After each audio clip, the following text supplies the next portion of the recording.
Allah yang telah menjadikan bagi kalian semua al-laila malam litaskunu supaya kalian semua tenang, tentram, maskan, sakinah gitu dalam istilah lain.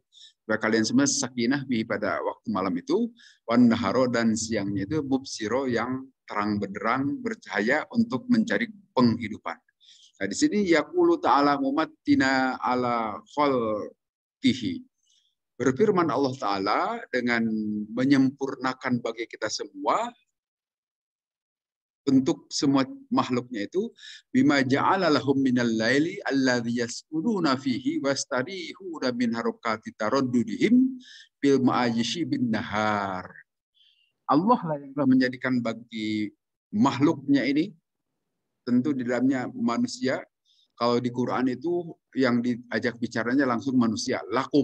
Lakum itu tentu kalian semua. Itu makhluk manusia dalam pengertian waktu itu umat Nabi Muhammad, para sahabat, dan tentu kita juga masuk. Alladzi yaskununa, yang bisa bersakinah, bisa bertenang-tenang, beristirahat pada malam hari itu. Wa yastarihuna, dan beristirahat. Atau dalam istilah kita rehat. Ini dari kata-kata istirohah bahasa Arab, berehat itu min harokati taraddudihim, juga beristirahat dari pergerakan-pergerakan atau apa yang dilakukan pada siang hari mencari penghidupan, bil ma'ayish, mencari penghidupan bin hari pada siang hari. Nah, itu Allah telah menjadikan semuanya itu sebagai satu mekanisme alamiah.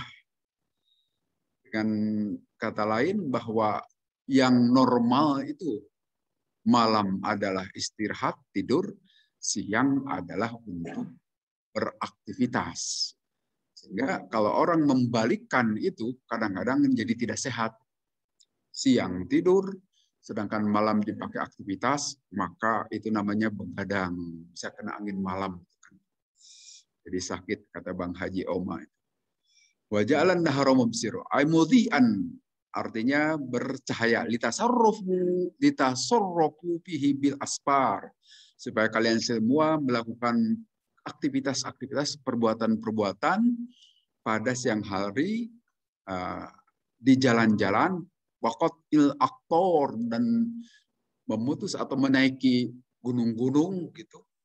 Wal tamakkun minas sonaat, dan juga kalian melakukan perbuatan-perbuatan dari pekerjaan-pekerjaan sehari-hari.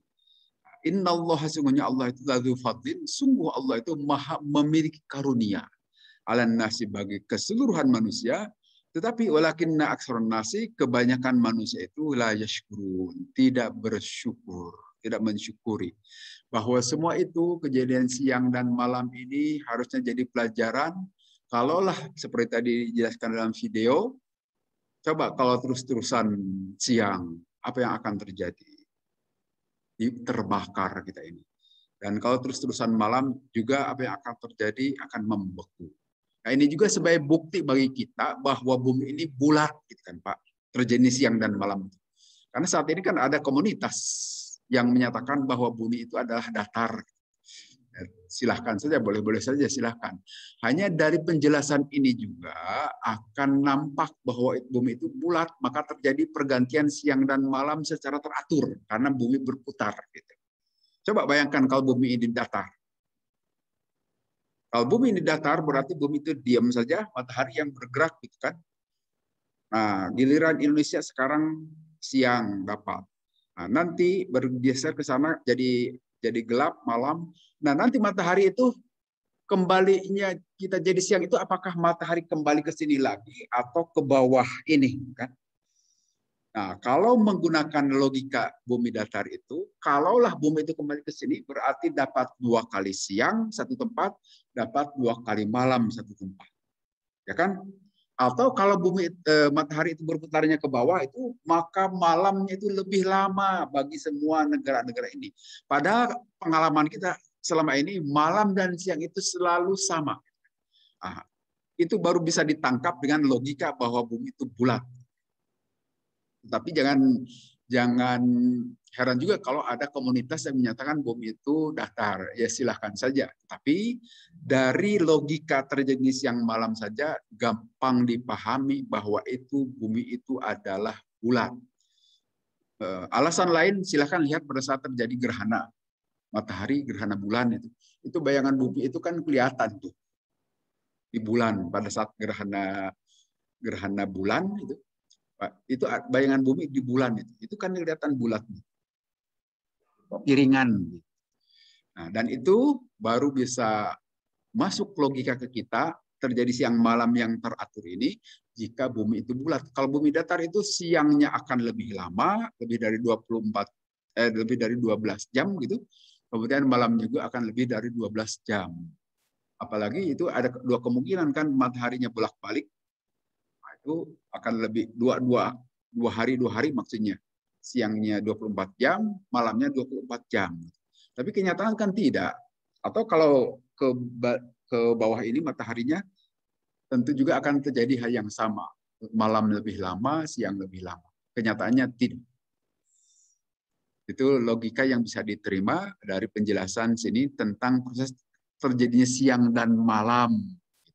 Sehingga dengan demikian, ayat ini memberikan penjelasan kepada kita, memang itulah Allah ladzu fadlin yang memiliki karunia alan nasi kepada manusia itu, tetapi kebanyakan kita tidak mau bersyukur, la yashkurun, tidak mau syukur.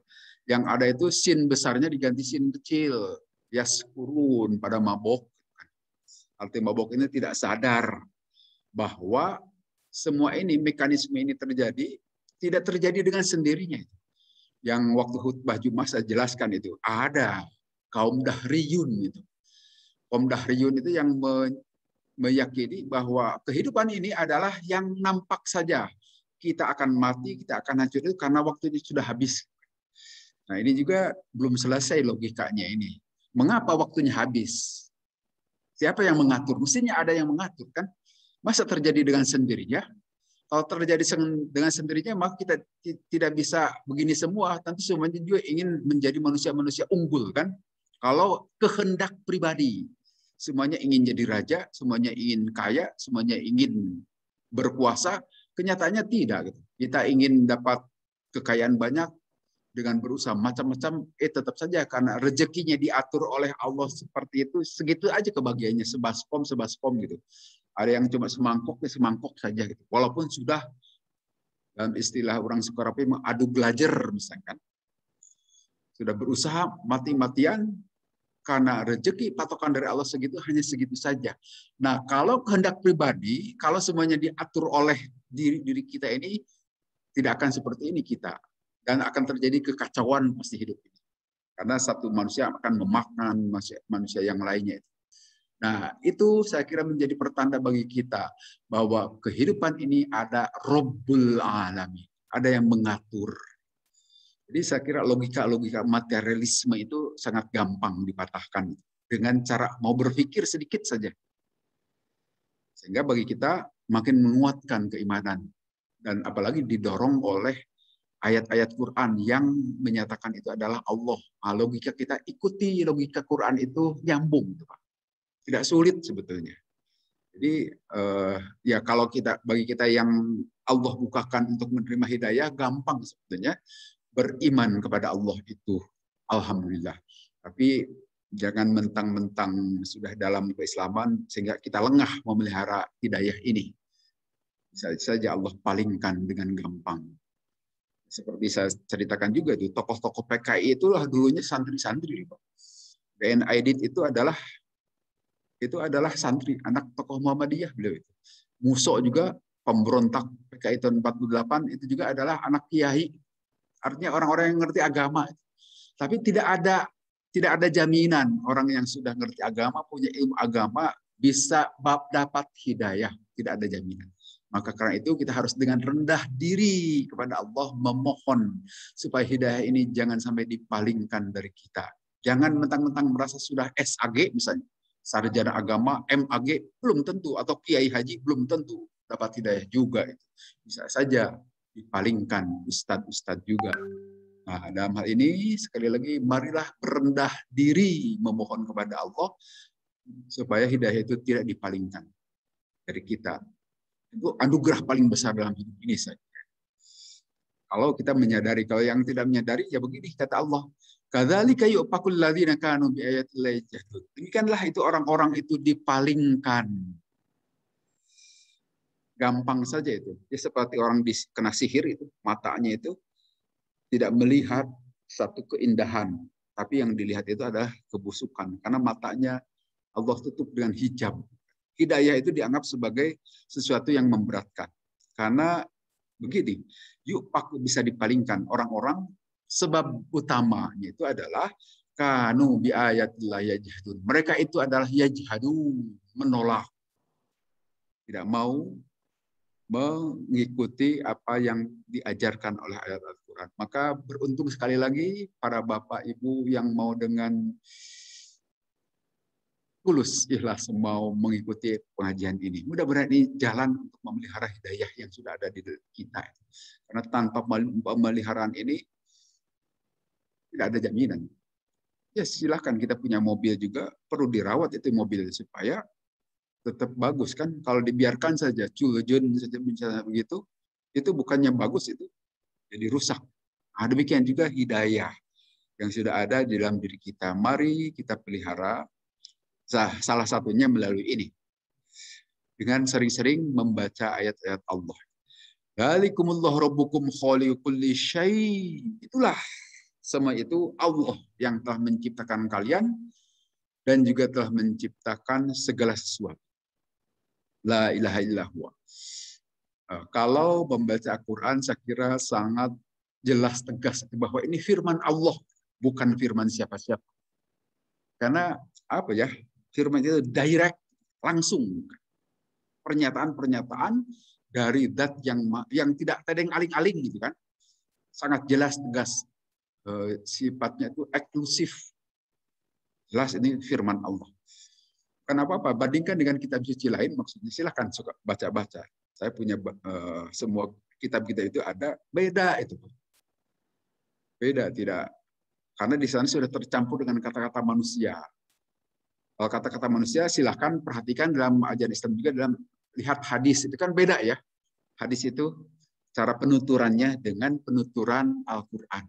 Karena ini Allah berfirman. Jadi apa ya, bisa terasakan oleh hati kita lah. Insya Allah itu dibukakan oleh Allah, bisa membedakan. Alladzi fa'ala hadhil asya'a huwallahul wahidul ahad. Itulah yang telah memperbuat segala sesuatu terhadap segala sesuatu itu Allah al-wahidu al-ahad, yang maha esa, al-ahad juga maha esa. Tidak ada bandingannya. Khaliqul asya'i, yang telah menciptakan segala sesuatu, alladzi la ilaha illa ghairuh, yang tidak ada Tuhan selain daripada Allah. Wala robba siwahu, dan tidak Tuhan selain. Nah, barangkali beberapa waktu yang lalu Bapak Ibu semua pernah nonton video itu, video Ketua NU Said Agil Sirot. Pernah tidak Bapak Ibu nonton di situ? Beliau itu ini sebetulnya harusnya ditujukan kepada kalangan terbatas, tapi karena sudah nyebar di video, jadi biar bisa membingungkan kita. Beliau itu tanpa tadeng aling-aling mengatakan tidak ada dari dalam Al-Quran yang menyatakan bahwa Allah itu wujud. Tidak ada Allah wujud. Kan bagi yang baru mendengar sepintas itu bingung. Loh kok begitu? Gitu.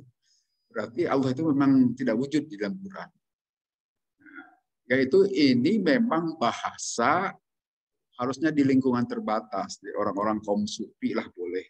Tapi kalau di lingkungan kita, orang-orang awam mendengar gitu bisa menjadi bingung. Sebetulnya bukan itu maksudnya.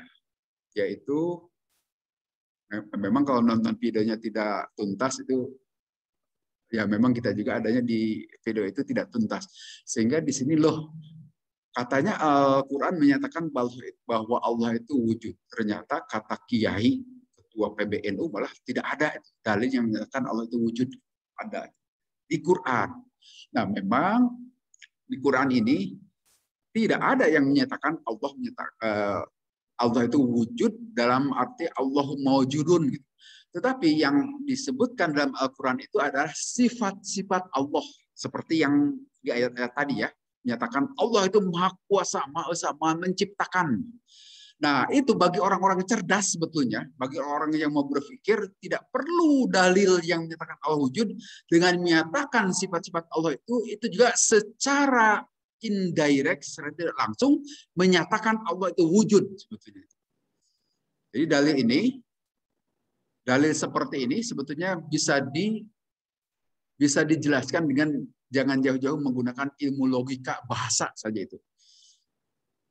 Memang video itu tidak tuntas menjelaskan, tetapi bukan apa-apa soalnya di grup WA terjadi diskusi panjang saya dengan para alumni ITB itu.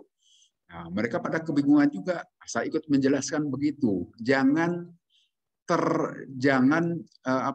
terkecoh dengan kata-kata sas itu Said Akil itu. Yaitu memang tidak tuntas dan bisa mengacaukan pikiran kita.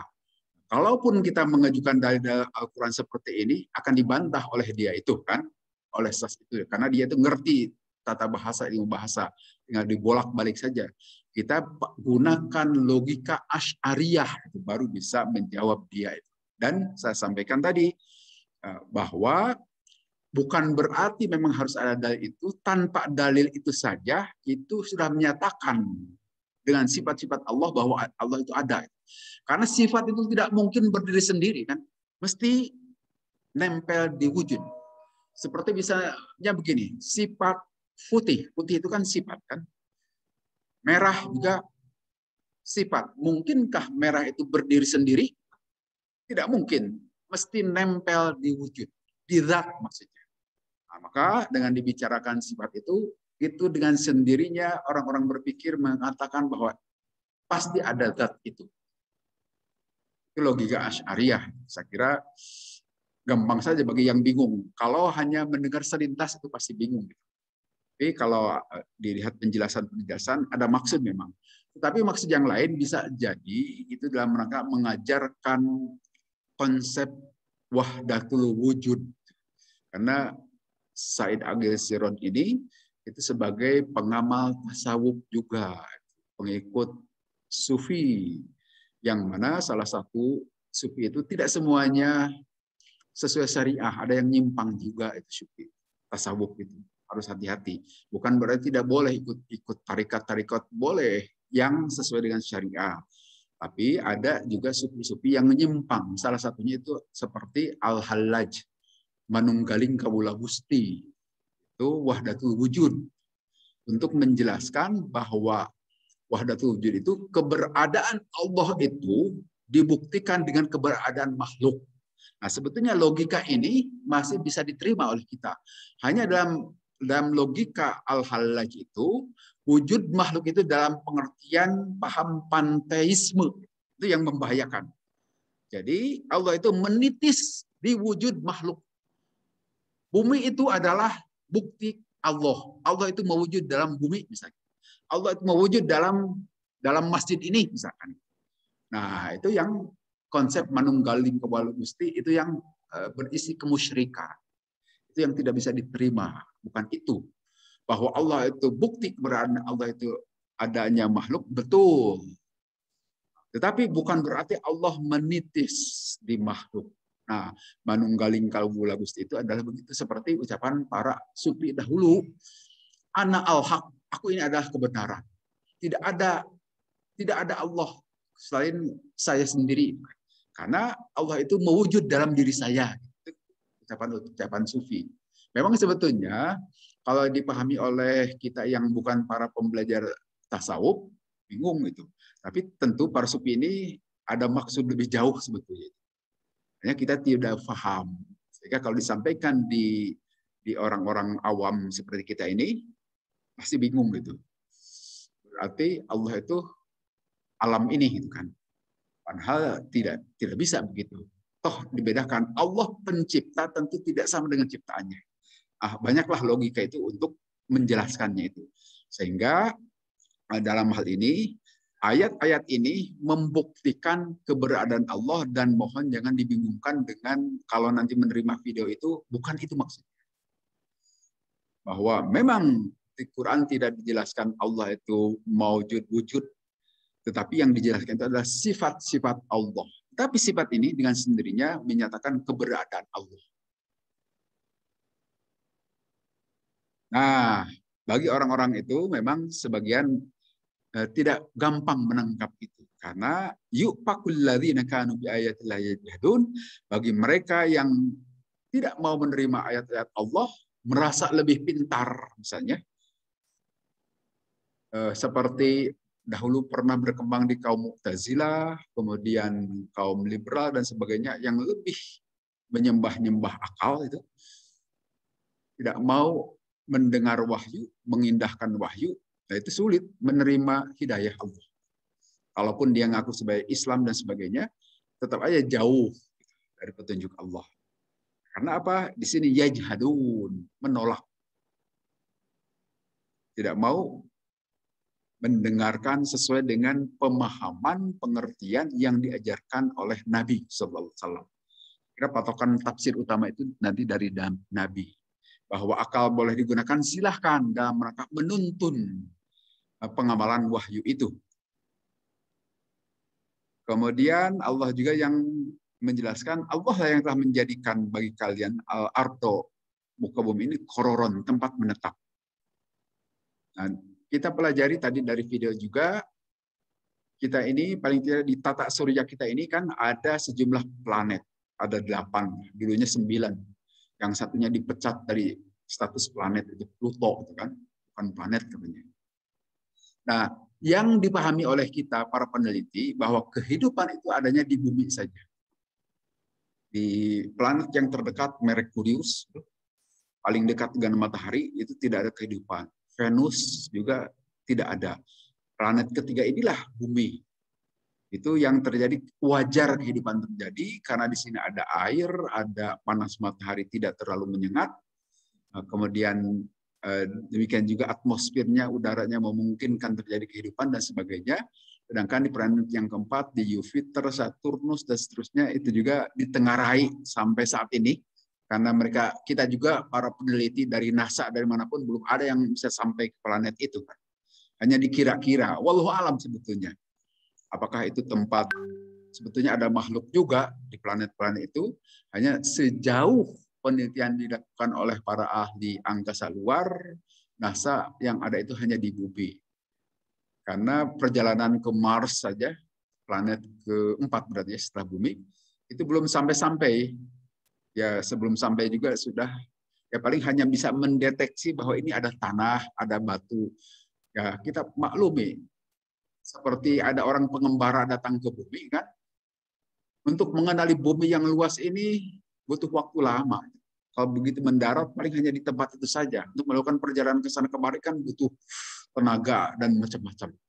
Nah, itu juga belum sampai kemampuan manusia ke sana, sehingga menyimpulkan begitu saja kehidupan itu hanya di bumi. Padahal ada dabah, kan, binatang melata lah di langit itu. Nah, langit itu apakah di matahari dan langit yang dimaksud malaikat dan sebagainya, wallahu alam, kita tidak tahu. Hanya Allah saja. Tetapi di sini Allah menjelaskan, Allah menyatakan telah menjadikan bagi kalian al-ardo kororon, tempat menetap, mustaqirron. Itu tempat menetap lakum bagi kalian, bisaton sebagai yang terhampar, mihadan juga terhampar. Yishuna alaiha, kalian semua hidup di atas muka bumi ini, watatasribuna, dan kalian bekerja melakukan aktivitas di muka bumi ini. Watamsyuna, kalian juga berjalan di mana kepiha di punggung-punggung itu bumi, bukit dan sebagainya. Warsaha bil jibal, kalian juga mendaki gunung di Allah tamida. Allah juga menebar gunung gitu kan. Gunung-gunung di muka bumi ini dengan tujuan di Allah tamida bikum, supaya bumi itu stabil. Keberadaan gunung itu supaya bumi tidak tergoncang. Nah, nanti dalam surat An-Naba disebutkan bahwa wal jibala autada, gunung-gunung itu sebagai pasak-pasak. Sehingga bumi itu tidak goncang, stabil. Dan menurut ilmu geologi, tidak ada Pak Yulianto itu tinggi atau dalam gunung akar gunung itu jauh lebih panjang dibanding dengan puncak gunung. Misalnya begini, Himalaya itu tingginya itu kan 8 kilo dari permukaan laut. Paling tinggi di dunia itu. Itu 8 kilo itu 8.000 meter. Nah, tetapi dalamnya itu bisa sampai 100 kalinya. Berarti 10 atau 100 kali 8 kilo berarti ratusan kilo ke dalamnya itu. Nah, itu maksudnya karena kata Quran Autada sebagai pasak-pasak. Gunung di kita di Jawa Barat, Ciremai misalkan paling 2.000 meter gitu. Nah, ke dalamnya itu bisa puluhan kilometer. Jadi memang itu Allah jadikan sebagai autada di sini, sebagai pasak-pasak supaya tidak goncang bumi. Wasama abinaa, juga langit sebagai bina. Di sini maksudnya sakhan sebagai atap. Lil alami mahfudon, untuk alam raya ini. Sawwarakum, Allah juga telah menjadikan kalian, membentuk rupa. Dalam Asmaul Husna ada yang disebutkan Al-Musawwir. Kan nama Allah Al-Musawwir, yang maha membentuk. Seperti gambar, seni rupa dalam bahasa Arab itu surah. Surah itu ya gambar, membentuk di sini. Jadi Allah itu maha pembentuk, kemudian menjadikan kalian sebaik-baik kejadian, bentuk. Maka bandingkan saja kita dengan makhluk Allah yang lain. Bandingkan dengan sapi, dengan domba, sama-sama makhluk Allah, tapi cara berjalan kita beda. Kita itu berdiri. Ada yang berdiri seperti monyet, tapi beda juga kan. Kelenturan sehingga seni koreografi itu bisa diciptakan oleh manusia karena bentuk manusia seperti ini. Bisa melakukan gerakan-gerakan tari, olahraga dengan beragam olahraga yang bermacam-macam, bisa duduk di motor, bisa di sepeda, bisa di pesawat terbang, bisa terbang layang dan macam-macam, itu hanya bisa dilakukan oleh manusia. Kenapa? Karena ahsana suwarokum, Allah yang telah menciptakan bentuk seperti itu. Di sini dijelaskan fakhalaqakum bi ahsanil ashkal. Allah telah menciptakan kalian dalam sebaik-baik kejadian, bentuk atau konstruksi, mungkin begitu ya. Konstruksi manusia itu beda dengan konstruksi makhluk lain. Walaupun memang ada sisi kelemahan. Kita itu tidak lebih kuat dibanding kuda kalau untuk berlari. Tubuh kita ini tidak lebih kuat dibanding dengan munding atau kerbau gitu kan. Atau binatang cekatan, dalam hal cekatan lebih cekatan monyet kalau soal menaik ke pohon. Tapi manusia bisa lebih lebih tinggi dibanding monyet melalui pesawat terbang dan peralatan yang lain, dan sebagainya dan sebagainya.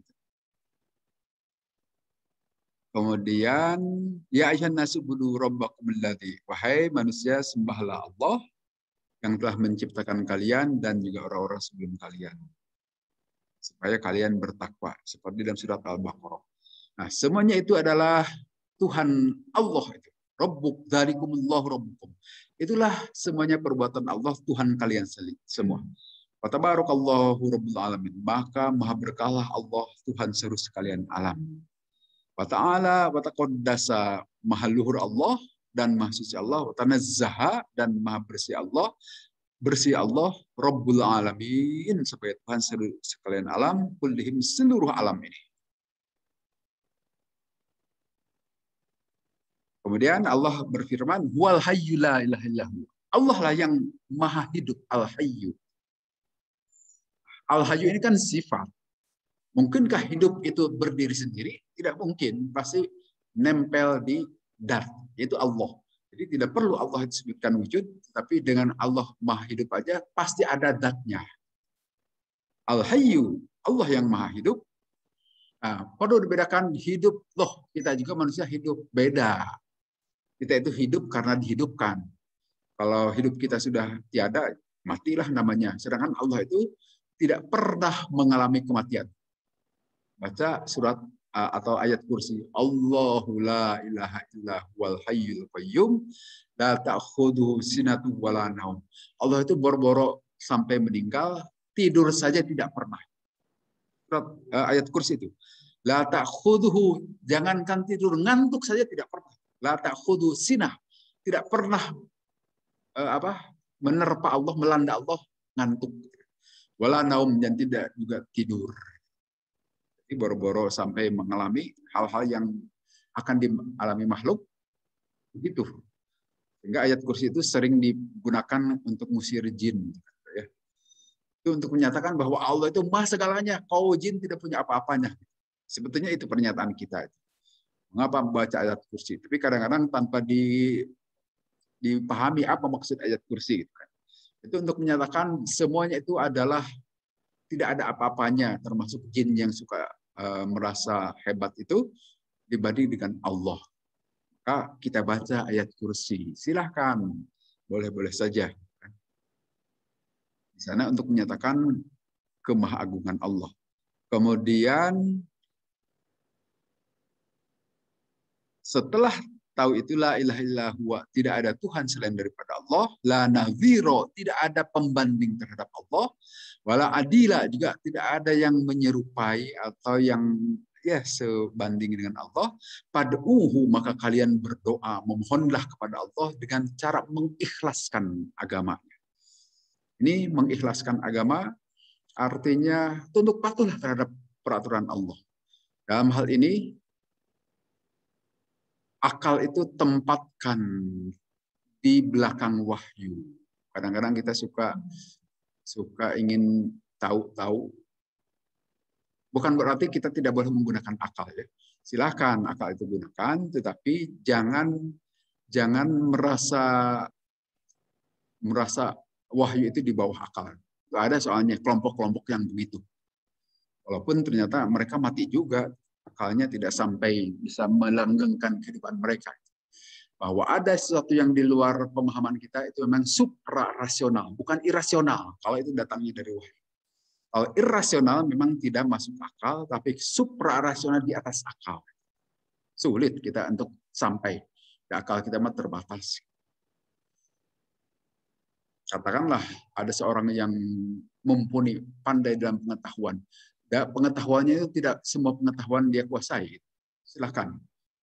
Kita kagum dengan Einstein, Albert Einstein misalnya. Ahli fisika dunia abad ini. Paling menurut orang-orang itu orang yang paling cerdas gitu ya.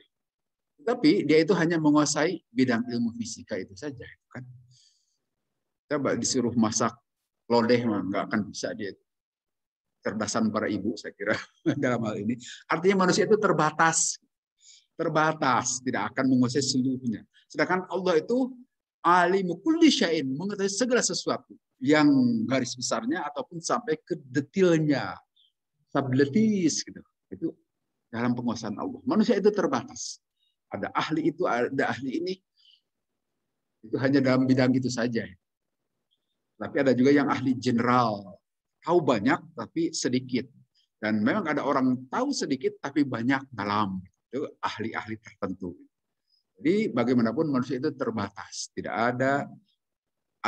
ada yang bisa melebihi Allah. Allah itulah dzalikumullah rabbukum.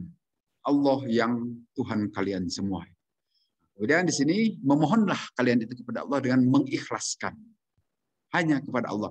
Muwahhidina, memahaesahkan. Bertauhid kalian itu, la muqarrina, jangan menyertakan sesembahan lain selain daripada Allah. Misalnya menyertakan itu apa? Ini hawa pribadi, ego pribadi. Di dalam surat Al-Jasiyah ayat 23 kan sudah disindir. Apa aroita manittakhoda ilahahu hawah? Apakah engkau wahai Nabi Muhammad memperhatikan kepada orang yang sudah suka menjadikan Tuhannya itu hawa nafsunya? Itu egonya itu kadang-kadang begitu. Udahlah Tuhan jangan banyak ngatur-ngatur. Toh saya masih bisa ngatur. Nah, itu adalah menjadikan ego sebagai Tuhannya. Dan itu ada. Karena apa? Quran telah menyitir. Ada. Nah, tentu bagi kita kaum beriman harus menjauhi itu. Walaupun kadang-kadang ego kita juga suka muncul, ada juga. Kalau itu sebatas untuk pertahanan diri, boleh silahkan. Nah, perlu juga itu ego itu dikeluarkan dalam hal-hal tertentu. Tapi kalau berkaitan dengan Allah, kecilkan itu ego. Sama seperti tenaga ini, tenaga dalam itu. Setiap manusia kita itu punya kan, Pak. Hanya tinggal bagaimana kita mengolahnya. Yang pandai mengolahnya jadilah jagoan itu kan.